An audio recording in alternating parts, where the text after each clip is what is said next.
What's up everyone, I'm CallumOnToast, and in today's video I'm going to be showcasing some battles in the Open Ultra League, running a very unique team consisting of Sneasler in the lead, Shadow Staraptor as the safe swap, and Shadow Honchkrow as the closer. Now I'm going to be straight up and tell you that this team wasn't very good, and if you're looking for a team specifically to climb ELO, then you might as well click off this video right now, because that's not what this video is about. But if you want to see some crazy battles, if you want to see some insane nukes landing, if you want to see a battle so rage inducing that I ended up smashing my phone screen, and if you want to see me battling against one of the biggest names in Pokemon Go, Brandon Tan, then make sure you stick around and watch the video. And also I want to mention that at the end of this video I want to address something that's been mentioned a few times in the comment section recently, since I've included the IVs of my Pokemon here on the overlay. You might have noticed that a lot of the Pokemon I use don't exactly have the best stat distribution, and some of them, like the Shadow Honchkrow here today, is a really bad PvP stats and PvP IVs, and if you want to know why I run Pokemon like this, then make sure you stick around to the end of the video. But with that being said, let's get into the question of the day. What's the worst IV Pokemon you've ever built for PvP? That can be either for GBL or for a Sylph tournament. Let me know in the comment section below, and let me know why you ended up building this Pokemon. And with that being said, let's get into the battles now. Alright, so going into the first battle here, this is going to be the battle where we experienced so much desync that I just got so frustrated that I bent my phone and cracked the screen. So you see already we desync at the start of the battle, and now we're not getting that Shredder Claw through. Actually, yes we are, we're getting it a full second and a half after this Galvantula commits to throwing the charge move. We call the bait, it's just a lunge, that is perfect. We're going to go for the Aerial Ace here after one Shadow Claw. You see we did desync there as well, but fortunately because we're going up against a Volt Switch user, we do have that one turn sort of leeway where it doesn't really matter when we desync if we're throwing a charge move straight away. But here we desync again and it does matter because we don't get that extra Shadow Claw through, which we should have done. We're going to shield this up because a lunge would be fatal from this range. We go for one more Shadow Claw, we desync once again, but like I said, it doesn't matter when we're throwing the charge moves, but when we're not, it is super frustrating. We go for the Aerial Ace, they let it go through this time. We go for one Shadow Claw, try to switch out, and the game doesn't let us because once again we desync. So that's already like 5 desyncs this game. We desync once again. Luckily the game does catch up and gives us an extra quick attack about half a second into their charge move. They go for a lunge bait and we're going to desync once again after this charge move. You see our fast moves just look so slow, it's ridiculous. And it wasn't just this game that I was desyncing a ton, it was the whole previous set, and I just deleted that footage straight away because I was super frustrated. But here they're going to come in with the Galarian Stunfisk. We're going to go for 3 quick attacks, go for the close combat. They should have got their 4th mudshot through, so they should be 1 away from the rock side. We go for the close combat here and the opponent lets it go through. We're going to go for 1 quick attack, try to switch out, but once again we desync. So almost every single time that the game did stall for a charge move or a Pokemon switching in or out or whatever, we do desync, and at this point I'm just quitting the game. I'm so frustrated and I ended up bending the phone, cracking the screen, and yeah, that was stupid. But into the next game, and you see we're back into the 2x speed gameplay. We're actually coming up against Brandon Tan here, who is a massive Pokemon Go YouTuber and also one of the most insane hardcore grinders in Pokemon Go.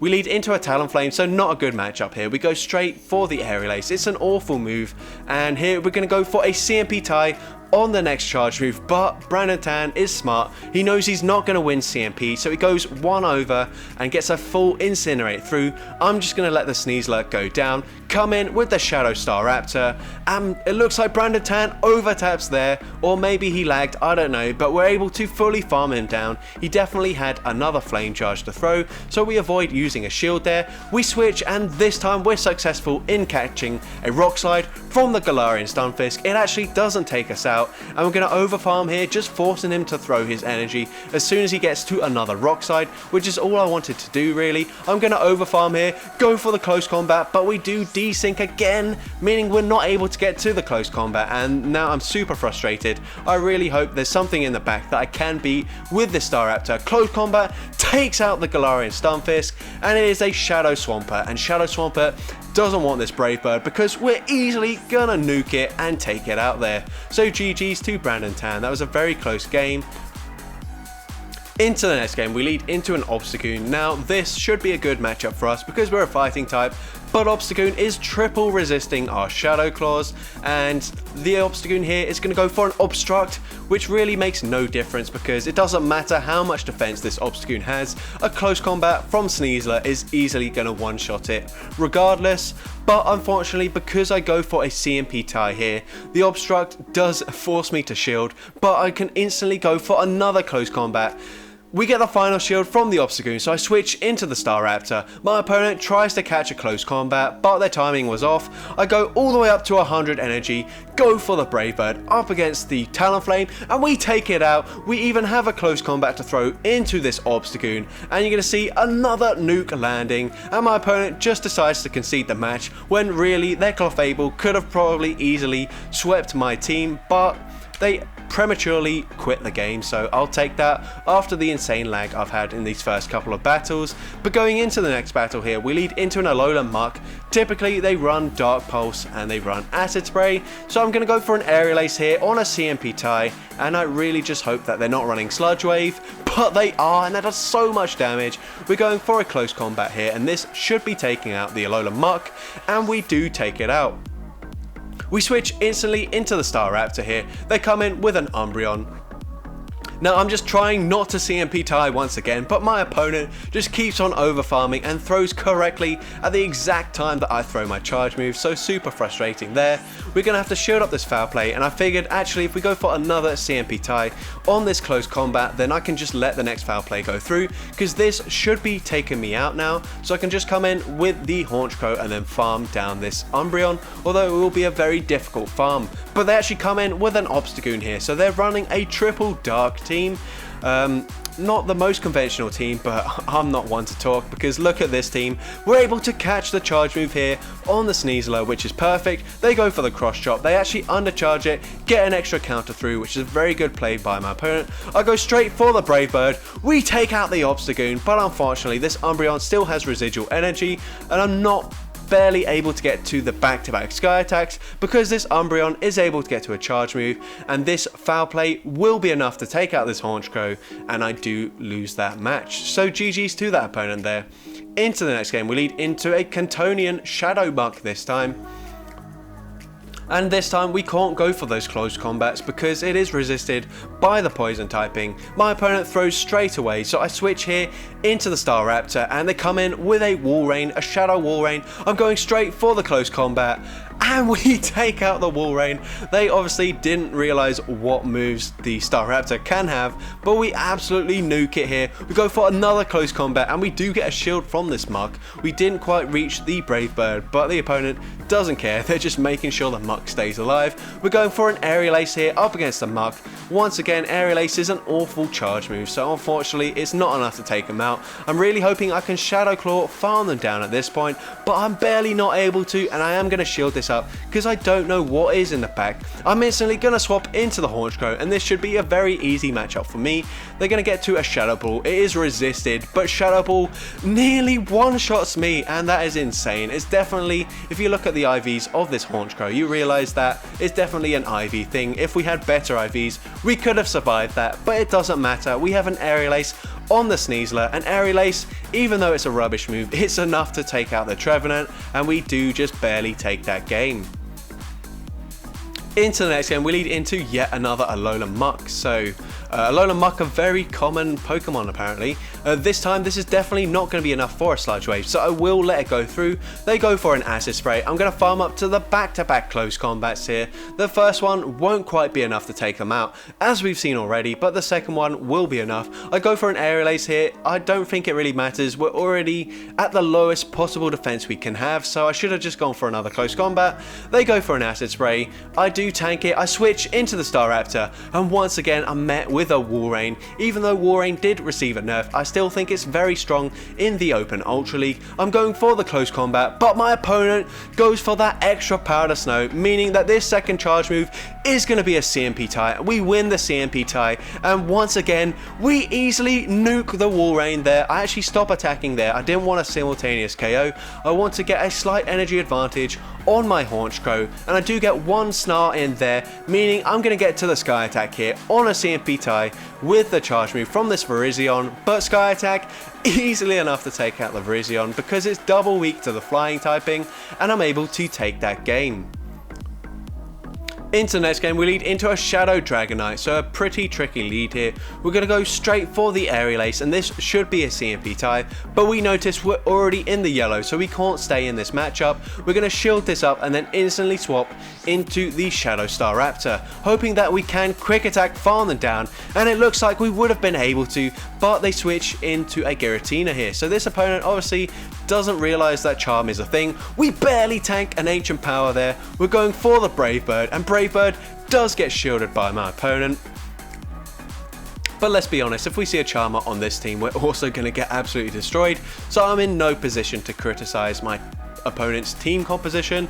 They go for an Ancient Power. We're going to go for 3 Snarls, go for the Sky Attack, and now they should have enough energy for another Ancient Power. So I'm going to switch into the Sneasler, trying to catch the move. They switch into Dragonite, trying to catch a move from us, I think, I don't know. And they come in with a Galarian Stunfisk. I'm going to go for a CMP tie on this close combat. Close combat does huge damage to the Galarian Stunfisk, but it's not enough for me to put them into farm down range. They're actually undercharged here, meaning they're going to be able to get to a Rock Slide in 3 mud shots, so we have to throw here, even though they've got like 1 HP remaining. We take out the Galarian Stunfisk, and now can we tank an Ancient Power from this range? The answer is no, and we do lose that game. So once again, that could have been IV dependent, but this Honchkrow has awful IV, so we do lose that game.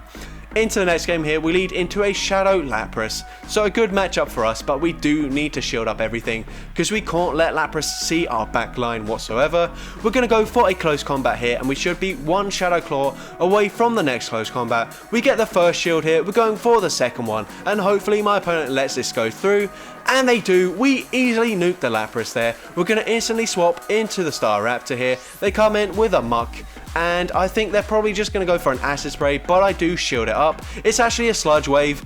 This is a Snarl Muck, I've just realised, so got that one wrong. We get a shield with the close combat, and now we can go for the Brave Bird, and this will easily be enough to take out the Alolan Muck, and my opponent has a Trevenant in the back, and really they should have just played out this matchup because we debuffed our defense by 4 stages. A Seed Bomb probably would have taken us out, and they had no idea what was in the back. But once again, a premature exit by my opponent, and I do win that. So into the next game here, we lead into a Swampert. I switch into a Staraptor, and now we're met with a Grand Ball, and at this point it's pretty much game over already. This is actually just a purified Grand Ball, so we don't take as much damage from these charms, but you can see they're absolutely chunking. We go for an Aerial Ace. Aerial Ace, such a rubbish move that it doesn't even threaten a Grand Ball, which is a very squishy Pokemon. We're going to shield this up, really hoping that we don't get the Crunch debuff, but of course we do. 2 charms put us into the yellow health, very close to the red health. They come back in with the Swampert here. I'm going to shield this up, go for a Sky Attack, and hopefully I can farm them down after the Sky Attack. And we land it, and we are able to, but they have a Buzzwole in the back, and this is really depressing because we've got a flying type. Buzzwole is double weak to the flying type, but we do end up losing that game because we just had no health remaining. So into the next game here, we lead into another Obstagoon. So once again, a pretty good lead for us. We can tank anything here from this Obstagoon aside from a Hyper Beam, but that clearly wasn't enough energy. We're going straight for the close combat just before they reach another charge move. We take out the Obstagoon, and I'm going to instantly swap into the Shadow Staraptor here. And another awkward situation where my opponent is double weak to the flying typing, but they're going to be beating my flying type here. We go for the close combat, but we're going to be debuffing our defense, meaning that the counter takes me out, and I still can't even come in with the Honchkrow because Snarl is resisted. So I have to come in with the Sneasler here. We're going to shield up. It's just a Rock Blast, which is frustrating.